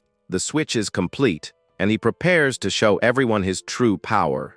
The young man says that assessments aren't the only way to prove someone's strength. His friends are confused and wonder what he is planning to do now. Awakened schools have a special tradition of one-on-one challenges between students. This action is a provocation, but also the most direct way to show one's own strength. Faced with a surprise challenge, many might refuse, but Gong Ting certainly won't. The rival faces the challenge with a serious look and prepares for the fight that's about to begin. The young man faces his rival and thinks that if he defeats him in front of everyone right now, people who want high scores will definitely want to join his team. Suddenly, a voice calls out to him and asks if his team still needs people. He turns around, and the girl says she also wants to participate in the graduation assessment. The young woman says she has reached D rank and won't be a burden to his team at all. His friends are shocked in wonder when he met a girl like her. The rival's cousin is also stunned and asks what the girl is talking about. Even the director is surprised by the girl's action and nearly drops his lighter. As she walks, the other students wonder why she wants to team up with him. They comment that she's an exchange student with a mysterious past. Angrily, the director calls out to her and says she can't participate in the final assessment. He says she has never taken a rank test and her participation is against the rules. Suddenly, the school's principal appears and agrees with what Gong Xuan is saying. The man with the mustache is terrified and wonders why the principal showed up there. The school's principal asks what the young woman is doing trying to participate in the event. Our hero remembers that the principal's class is warrior and he doesn't have teleportation. The young woman says the assessment is only meaningful if everyone's real strength is shown. The protagonist tries to use his ability to see their ranks, but something goes wrong. His power can't detect their ranks, which leaves the young man quite scared. Gong Xuan agrees with the principal and says the school has always followed the rules. The principal says that the university's purpose is to cultivate high-class awakened ones. He says that the graduation assessment is a decades-old and very important tradition. With a serious look, he asks how the school can bear the responsibility. The man with the mustache realizes the principal is talking about him and his sabotage. He wonders if all this drama is because of our young protagonist. With that, he decides it's not worth picking a fight with the school's principal. He thinks he has helped his nephew enough, and that now he should win easily. Then, the director changes his mind and says it was a lack of consideration from his office. He announces that teams with fewer than 5 members can also register now. With the new rule, our hero's team is finally formed successfully. His friends celebrate and name him the team captain for the final assessment. The principal comments to the young woman that her interest in the young man is greater than he imagined. On one side, the strongest team in history, and on the other, our hero and his friends. The principal wonders which cave they will choose and what their score will be. An instructor announces that the captains can begin the selection of the Devil's Cave. Suddenly, a notification appears, and the instructor is startled by the speed of the choice. The other students are shocked to discover that it was our hero's team that chose. One of the students is stunned and shouts in astonishment at the choice the team just made. His friends get desperate and ask him withdraw the choice he just made immediately. But the captain calmly looks at the screen and seems to know exactly what he's doing. The assessment is the first time students enter a real devil's cave. Clearing all the monsters is worth 10 points, and defeating the boss yields another 20 points. Completing the mission in 1 hour gives 20 points, but different caves have different difficulties. Each cave also has a point multiplier for the team's final score. For example, the F-rank cave can give a maximum of 75 points in total, but an E-rank one can reach 100 points with its special multiplier of 2. The team with the highest score will receive an offer from the famous Empire Guild. Additionally, the team's MVP will get a manager position in a $1 million bonus. The highest score in the school's history is 90 points, set by the current leader. Because of this, many believe that Gong Ting's team can break that record today. Suddenly, a notification appears, and the instructor is startled by the quick choice. With wide eyes, he realizes it was our hero's team that made the choice. To everyone's astonishment, he chose the D-rank difficulty Devil's Cave. One of the students shouts in surprise upon seeing they chose a D-rank cave. The screen confirms the choice and shows our hero waiting for the members' confirmation. No one can believe it, as no graduate has ever rated a cave of that level. His friend shakes him and asks if he's gone crazy for choosing that cave. Another teammate throws himself on the floor and cries in despair over the situation.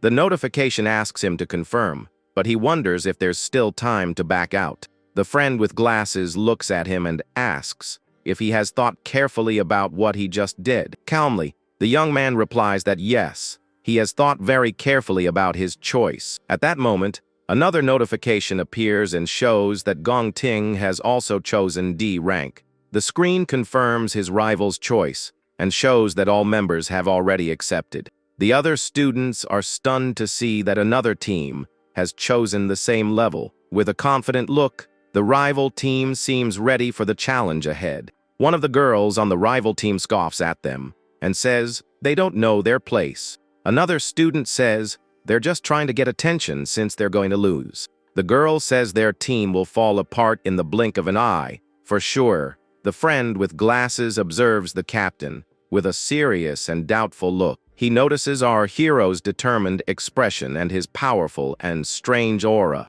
In silence, he looks at him and thinks about how much his friend has changed lately. With that, he accepts the mission and says he will follow his friend to the end. Another teammate also accepts and says it makes no difference since they're in last place. The last member of the team looks at them with a face of pure, total despair. He complains that he was supposed to be the dorm leader, and now he's the last one to decide. But in the end, he also accepts and tells everyone to go all in on this crazy idea. The screen confirms the choice and shows that all team members have accepted. The captain turns to his team and prepares to speak to all of them now. He apologizes and says he chose the D-rank cave to get the MVP. With a determined look, he says that since he made them go along with him on this adventure, he then promises that they will get the highest score in the assessment altogether. But from afar, the rival stares at him and thinks that the MVP prize is already his for sure. The protagonist's friends are shocked by their new captain's sudden confidence. With glowing eyes, Gong Ting says there can only be one strongest in that school.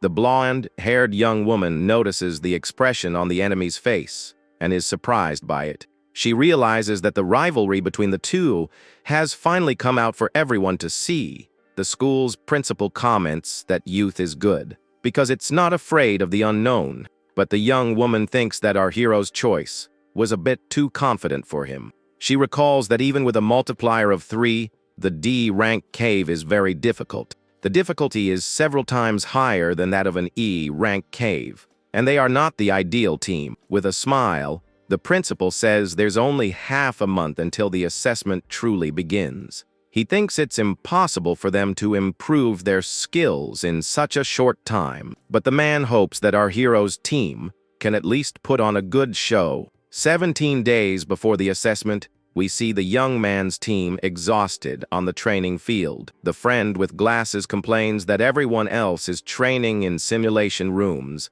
not here. He asks why they're playing dodgeball, and running all day without stopping for a second. Our hero explains that at this stage, virtual combat and elemental power are useless. He says that fear and the unknown will crush anyone inside a devil's cave.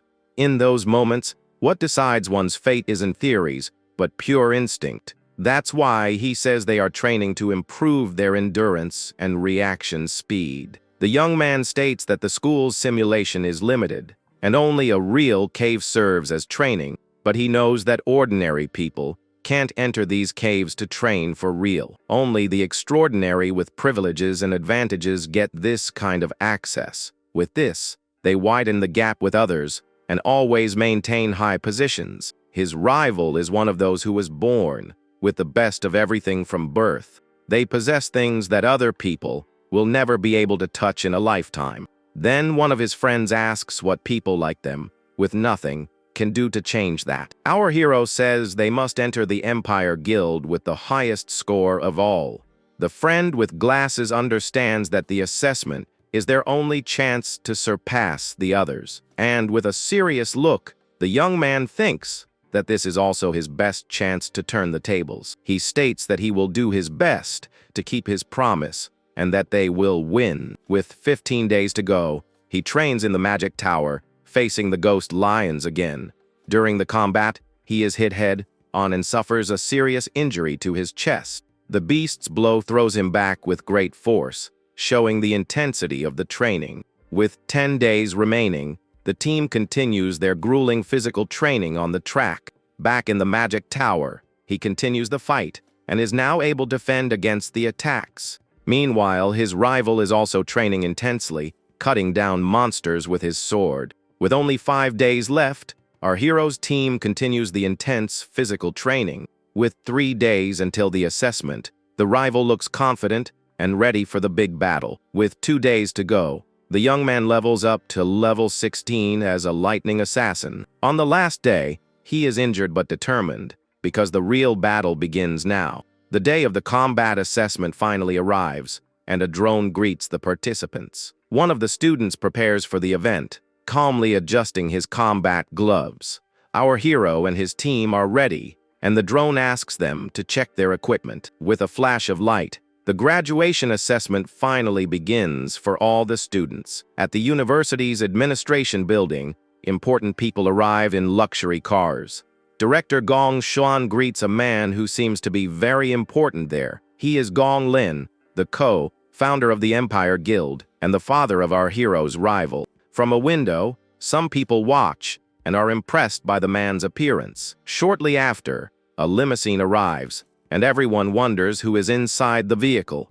A man with reddish hair gets out of the car and appears to be someone very important. This is Carl Cavendish, the vice president of the World Guild Alliance, a heavyweight figure.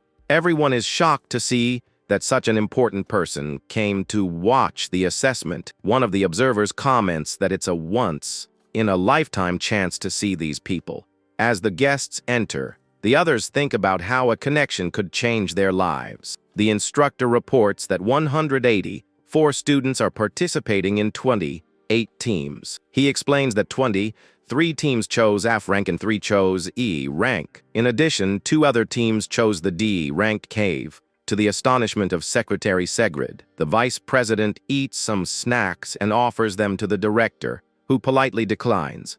The instructor explains that since the students have no experience, they can barely handle F-rank monsters. A student faces a saber-toothed salamander in the F-rank cave, but they struggle to fight against the giant version, which is the F-rank lord. In the E-rank cave, however, the situation is completely different and more dangerous. The strength of each monster there is the same as an F-rank lord, as seen before. One of the students despairs as the difficulty has exceeded all his expectations.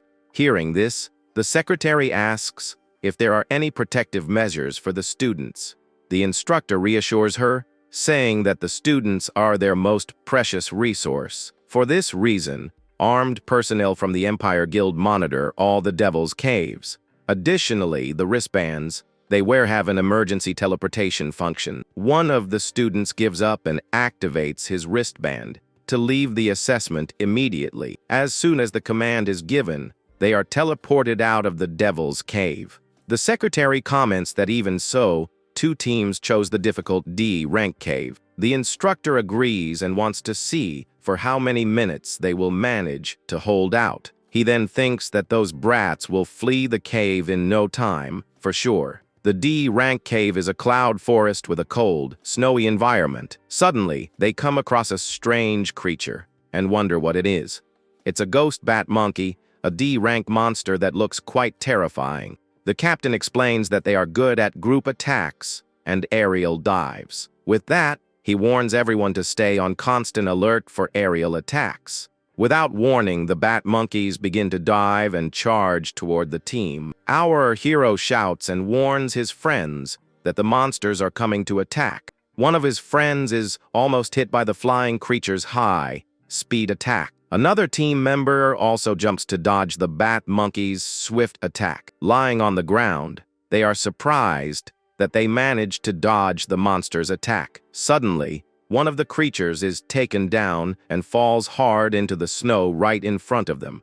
One of the friends turns around startled and can't believe what just happened there. He single-handedly and instantly took down 3D rank monsters at once. With his eyes glowing, he says their strength isn't enough to fight, so he tells everyone to protect themselves and to leave the rest to him. But the monsters keep attacking, and his friends have to dodge to survive. One of them fails to dodge in time and is thrown hard against a tree. He then understands why they trained their reaction speed and explosiveness so much.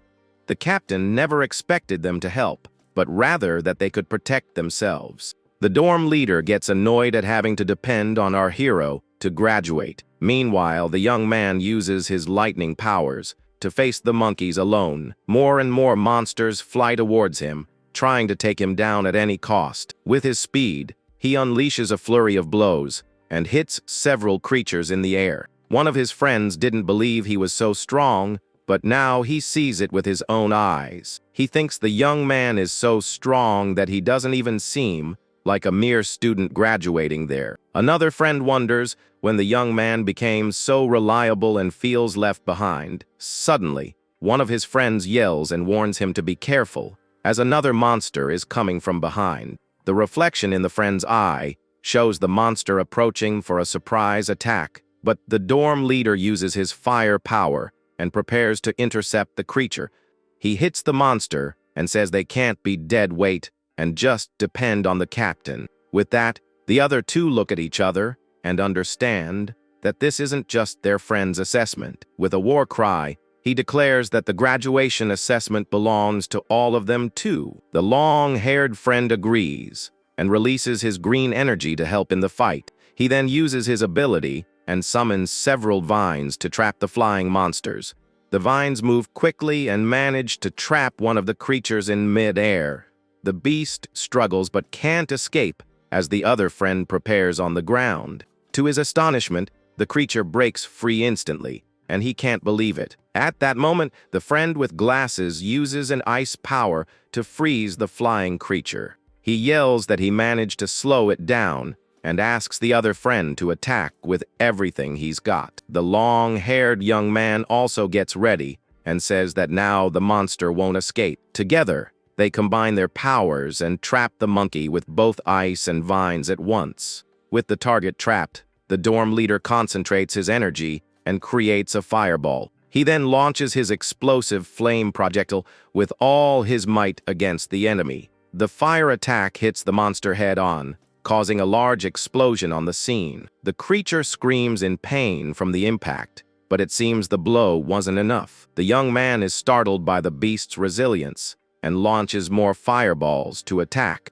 The multiple projectiles hit the target squarely, pushing it back with the explosion. The long-haired friend complains that he can't hold the monster any longer with his power. The young man with glasses is also at his limit and starts to break into a cold sweat from the effort. Seeing this, the dorm leader decides to go all out and prepares his strongest attack. With a look of pure fury, he prepares to unleash all his power at once. His final ability explodes with force, destroying the monster in a huge fireball. After the explosion, The drone appears and congratulates the team for defeating the ghost monkey. Exhausted on the ground, the three of them celebrate having managed to defeat a D-rank monster. From a distance, the captain watches everything in silence with a faint smile on his face. They then call out to the protagonist, and the system shows that a monkey bone has been obtained. The dorm leader boasts and says that defeating that creature was a piece of cake for them. With a smile, the captain congratulates them as the drone announces that all the monsters are gone. In the observation room, the director is shocked and can't believe what just happened. He wonders how inexperienced students took down an above-level D-rank monster. The rival's father and the vice president just watch the scene in silence and with seriousness. With a smile, the vice president comments that the young man is doing very well in the assessment. He continues to watch the screen closely, which shows a close-up of our hero's face. Then the man says that the young man looks a lot like an old acquaintance he had. He decides that he will remember the young man's name, as he has now picked his interest. Beside him, the rival's father stares at the screen with a serious and suspicious look. With a bead of sweat on his forehead, the director with the mustache seems very nervous about the situation. Trying to change the subject, he draws everyone's attention to the other team in the cave. The screen then shows the rivals' team fighting and advancing easily through the dungeon. The secretary comments that their coordination is incredible and they look like a professional team. The vice president finds it interesting and says that the quality of this year's graduates is not bad. But director with the mustache claims that the battle is just beginning and the show is about to start. Meanwhile, the rivals' team encounters new poisonous and dangerous mushroom monsters. One of the girls on the team uses a guitar to weaken the creatures with her music. Next, another member uses a purple energy to gather all the monsters in one place. His stellar attraction power pulls all the creatures to the center of the great battle. With the enemies gathered, the team leader prepares to attack with his glowing sword. He unleashes a devastating energy slash that hits all the monsters at once. With a confident look, he shows his power as a C-rank nuclear warrior. One of his friends comments that dealing with them is easy because they are the same as in training. Another teammate thinks that the assessment was rigged and that with the right support, life is easy. With victory guaranteed, they decide it's time to face the Devil's Cave boss. Back in the Cloud Forest, our hero's team continues their journey through the snow. With his red eyes glowing, he leads the way with a determined expression. After a long walk, they finally reach the peak of the D-rank cave. Before them stands the boss of that floor, an injured and furious ice ghost monkey. The friends are terrified of the final boss, and one of them says a single slap would take him out 10 times over. The giant creature glares at them with glowing red eyes and a murderous fury. The friend with glasses screams in terror as he realizes the monster is looking in their direction. With a roar, the beast charges, and the friends run in desperation, but the captain stands still. In the blink of an eye, the young man jumps and lands a lightning kick on the gorilla's head. The powerful blow throws the creature back with great force, shattering the ice floor. Flying through the air, the beast has no time to react to the young man's surprise attack. Giving no quarter, the hero continues to attack with his high-speed lightning strikes. With a final blow, the monster is defeated, and its body shatters into several pieces. His teammates are shocked and can't believe the boss was defeated so easily. The system then announces that he has gained 200 experience points and an ice monkey hide. But the young man is annoyed because the experience and items gained were very poor. Suddenly, he notices something and is amazed by the number of mana stones he found. One of his friends points to a hollow log and calls him over to see what's inside. He shouts that the monster was hiding a lot of mana stones that must be of intermediate grade. With this, the three friends rejoice and think that if they sell the stones, they'll be rich. But the captain senses something is wrong and shouts for them to wait and not touch anything. However, it's too late, and one of the friends has already touched one of the crystals with his hand. Instantly, a blue energy hits them, and they are thrown back with great force. Our hero is also caught in the blast and tries to shield himself from the attack's impact. The trap explodes in an ice bomb, freezing everything around it in an instant. The explosion freezes one of the friends, and even the drone that was filming the assessment.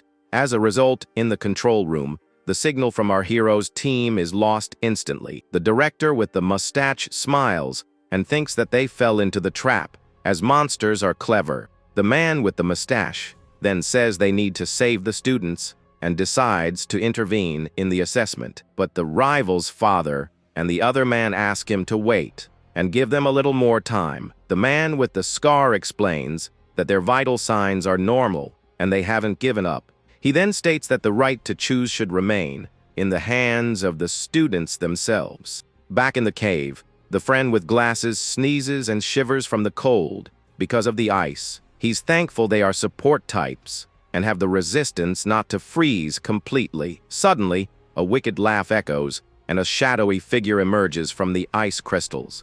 Our hero turns around and wonders if that is the true lord of the devil's cave. His friend with glasses recognizes him and says he saw him in the school's monster encyclopedia. He is the Icebone Skeleton King, a mage who loves to play with his prey. Frightened, the young man thinks he can't face a C-rank Lord monster alone. He tries to run to help the captain, who was still trapped in the ice. But an ice spike hits his leg, preventing him from running away from the danger. Lying on the ground, he screams in pain as he slides down the ice mountain uncontrollably. The Skeleton King laughs at his prey as he prepares for the next attack with his magic. The young man's wristband warns him of the injury and asks if he wishes to withdraw from the assessment. But the young man refuses and says he needs to get his friend out of the ice as quickly as possible. With his ability, he tries to purify the ice and free the captain from that prison. Suddenly, an ice spike hits him and throws him to the ground with a serious injury. Lying in the snow, the purification fails, and he can't help his friend in time. The Skeleton King laughs at the failed attempt and enjoys the young man's despair. With that, the monster prepares another attack, and the friend's wristband warns of the imminent danger. Terrified, he thinks about giving up, but a memory stops him from making that choice. He remembers how he always ran away and was left behind for being weak and cowardly. The young man recalls that the captain always helped him and that they risked everything to get here. He and his friends finally have a chance to change their destiny, and he can't waste it. With a determined look, he shouts that he will never give up and will fight until the end. He then uses his purification ability again to try to free the captain. With a cry of effort, he unleashes all his energy at once against the ice. The light of purification hits the ice and begins to free the young man from his prison, trapped in the ice. Our hero screams as the energy slowly frees him from the magic. With his friend's power, the ice prison begins to crack and break into several pieces. The young man with glasses continues to shout and uses all his strength to free his friend. From within the ice, our hero's eyes glow with a powerful golden energy. In a divine flash, the ice explodes, and the young man finally breaks free from the spell. The Skeleton King stares at the scene, shocked, and can't believe what just happened. Free from the ice, the hero helps his injured friend, who is lying on the snowy ground.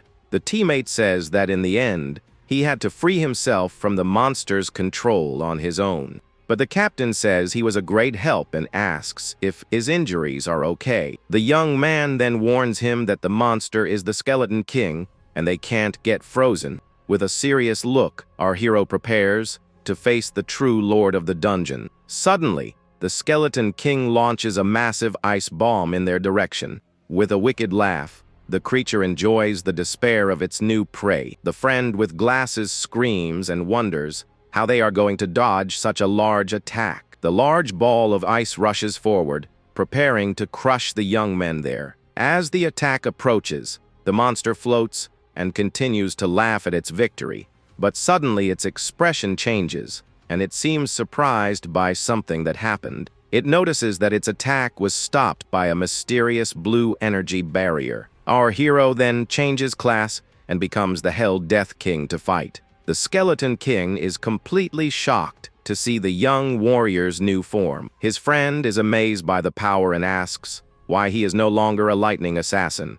With a bead of sweat, he wonders if his friend is a rare one in a million awakened one. And the young man questions if the captain is a dual class awakened one at that moment. He apologizes for his miscalculation and prepares to change classes again. With a determined look, the young man promises that the situation will be very different now. The class change is complete, and he becomes the purgatory Rakshasa to fight. His friend with glasses is even more shocked to see his friend's new transformation. Usually, awakened ones can only awaken a single class in their entire lifetime, but in rare cases with a 1 in 10 million chance, someone can have 2 classes. These dual-class awakened ones are rare and highly coveted by all guilds. The teammate then realizes that his friend is one of these dual-class awakened ones and is startled. With his lightning aura, he faces the enemy in silence and prepares to fight. Then, with his ice aura, he reveals his second class to his astonished friend, and with his purple aura, he shows his third class and all his hidden power. His strength and endurance are maxed out for the final battle against the Lord. With all his power unleashed, he charges forward to finish off the Skeleton King. With his purple energy blade, he attacks the Skeleton King with a devastating blow. His friend watches in shock and thinks about the oppressive aura the monster had before. Faced with our hero's blade, the Dungeon Lord meets the attack with pure terror. His triple gravity strike hits the target, and the monster's aura vanishes instantly. With the impact of the attack, the Skeleton King's body shatters into several pieces. With the victory, he levels up and gains 5,000 experience points and a new item. His teammate is stunned and says that he defeated a C-rank Lord monster with a single blow. The captain then asks if he still has the energy to free the others from the ice.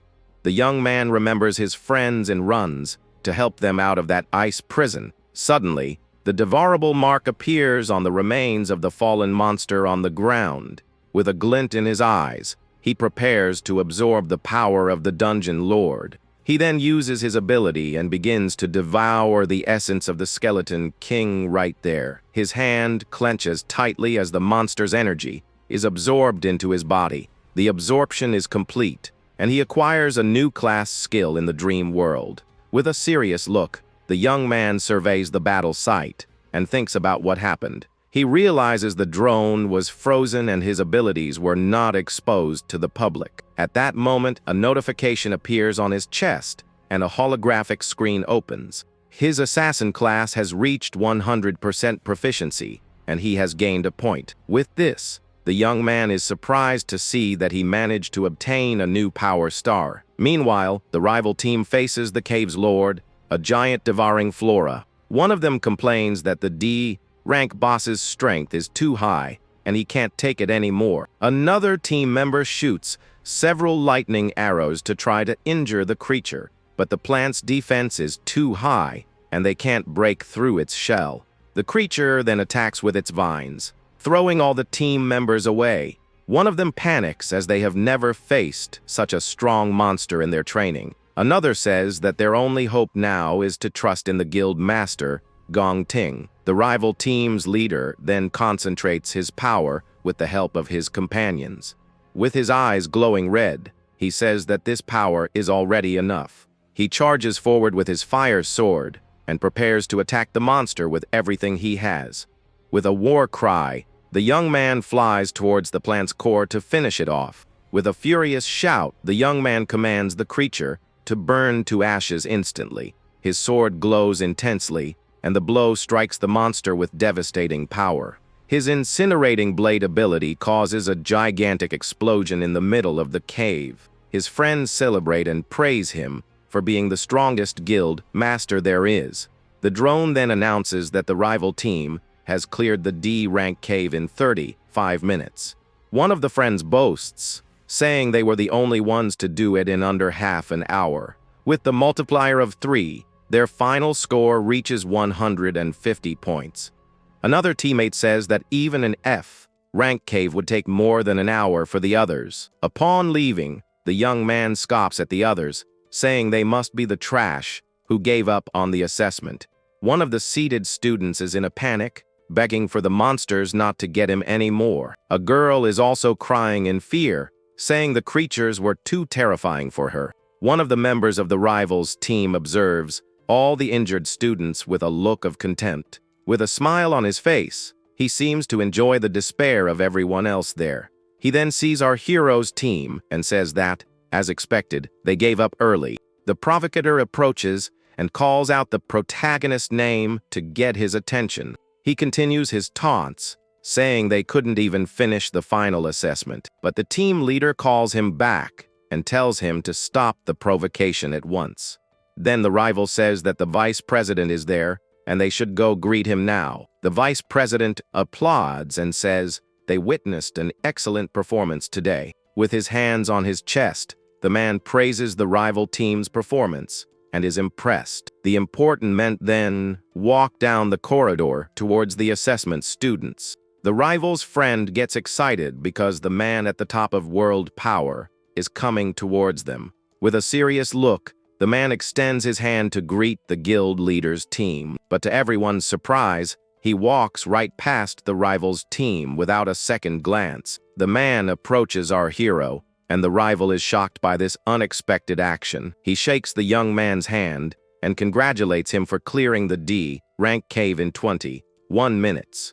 The big shot says that even a professional guild would have difficulty with such a feat. The member of the other team is stunned and can't believe the record time they set. While his friends greet the man, our hero remains silent and thoughtful. He then remembers that this is Carl Cavendish, the vice president of the World Alliance. He wonders why such an important man came all this way just to see him. The vice president also praises the rival, saying his father taught him well. With a smile, the rival's father thanks the powerful man for the compliment, but his serious expression shows that he didn't like the comparison with the other team. The vice president says it's getting late and that he needs to leave now. He says goodbye to the director and praises the school for having two rare prodigies. Next, the director with the mustache announces the final assessment result to everyone. He declares a tie and says that both teams can join the Empire Guild. At the news, our hero's friends celebrate the victory with great joy. On the other side, the rivals' team also celebrates, as their futures are secured, but the director still has one more important announcement to make at that moment. He says the captains will receive management positions and will split the $1 million prize. With the news, the two rivals stare at each other with serious, intense expressions. Our hero thinks that with $500,000, he can't pay off his debt. With this, he realizes he needs to find a way to earn more money soon. Suddenly, the rival stands up and says there can only be one champion there. With a challenging look, he demands a one-on-one tiebreaker fight now. Everyone is shocked by the challenge, and the director with the mustache is startled by the idea. Even the important men are surprised by the young man's attitude. The director tells him to stop it, as the tie was the perfect outcome. But our hero interrupts him and asks what he gets if he wins the fight. He then asks if he can keep the entire $1 million prize. The director with the mustache chokes on the response and is stunned by the condition. The rival accepts the challenge and says he can take it all if he wins the fight. The vice president smiles, finding the whole situation very interesting to watch. With the challenge accepted, it seems today's presentation isn't over yet. The two face each other, and the rival asks how they are going to settle this dispute. Far away, Kyung Jae says he didn't expect the young man to break the record. He says the young man is famous, and that he made a great decision in helping him. With that, he cancels the debate and says it was an angel investment in the warrior. He then proposes that the tiebreaker be a solo fight in a wild cave in 1 week. Kyung Jae is shocked and asks if two students are really going into a wild cave, but the young man tells him not to worry, as he will get the remaining $500,000. He even offers all the materials from the cave as interest for the 1 week extension. The man with glasses is impressed, as the young man is fearless and only thinking about the debt. With that, the protagonist says he has another even more important reason for being there. With a serious look, our hero prepares to reveal his grand plan. Chun-ji listens intently, seeming curious about what he is about to hear. Suddenly, our protagonist looks surprised and shocked by something. The man with glasses is also startled, and a drop of sweat runs down his face. Then, with his mouth open, the young man seems to be revealing something very important. With the revelation, the man with glasses stands up in shock, not believing what he's hearing. Days later, at a school, we see some students leaving at the end of their class. Our hero's sister celebrates because the final exam is finally over for everyone. With a smile, she looks at her phone and realizes that summer vacation has begun. But suddenly, the young woman remembers something very important she was forgetting. She looks at the photo with her brother and remembers that today is his graduation assessment. 4 years ago, the young man was showing her his admission letter to the Awakened University. His little sister gets excited and asks if he will be an awakened one like their parents. He promises that he will join a top guild and give her a better life. With this, the young man also hopes to uncover the truth about their parents' disappearance. The young woman is happy and says her brother is the best and will be a great awakened one. But time passes, and as a senior, he wonders why he still hasn't awakened. Seeing his sadness, his sister says it's okay and tries to comfort him with her words. With a smile, he says it seems he just needs to keep trying harder. The young woman thinks that he always tried harder than everyone else, but was the only one who failed. She imagines how lonely he must have felt, seeing everyone awaken except for him. Suddenly, a friend calls out to her, pulling her out of her thoughts about her brother. The friend asks if she heard that the university had 2 geniuses graduate this year. She says they both got perfect scores, and that the vice president praised them highly. The friend then asks if her brother also studies at that university. Suddenly, a pink-haired young man appears and greets the hero's younger sister. With a smile, he says he has reserved a private room for them to meet later. Her friend is shocked and asks when she met the school's heartthrob. Without a word, the young woman simply runs off, leaving him behind. Her friend shouts and asks why she is running so fast like that. The young woman remembers that his classmates got perfect scores, but he didn't awaken. With a broken heart, she decides she needs to make a feast to cheer up her brother. Later that night in their apartment, the two get together for dinner. The table is filled with a large sukiyaki feast to celebrate the assessment. The young man is surprised and asks how she found the time to cook all of that. With a smile, he says the food looks and smells delicious. While they eat, they watch the evening news, which is covering the university's assessment. The news reports that the vice president visited the site and interacted with the students. The sister thinks he's forcing himself to be strong, as failing would be a huge blow. The news then announces that the assessment had 2 champions with perfect scores. Because of this, the vice president highly praised the assessment's outcome to the media. The reporter says that one of the leaders, student Sai-chen, was praised by him. At the news, the young woman jumps out of her chair in complete shock. She then wonders in shock if the person with the perfect score is really her brother. Elsewhere, we see the rival's father in a dark room, a bloodied whip in his hand. He tells his injured son that he set the stage and invited the audience for the show. With a furious look, he complains that his son ruined his entire performance. The father then yells that he didn't win and lost to some nameless punk. With that, he warns that his son will no longer make decisions and that he has already arranged the tea breaker. He then says that since the young man can't do it, he will do whatever it takes himself. The man declares that first place can only belong to the Gong family, one way or another.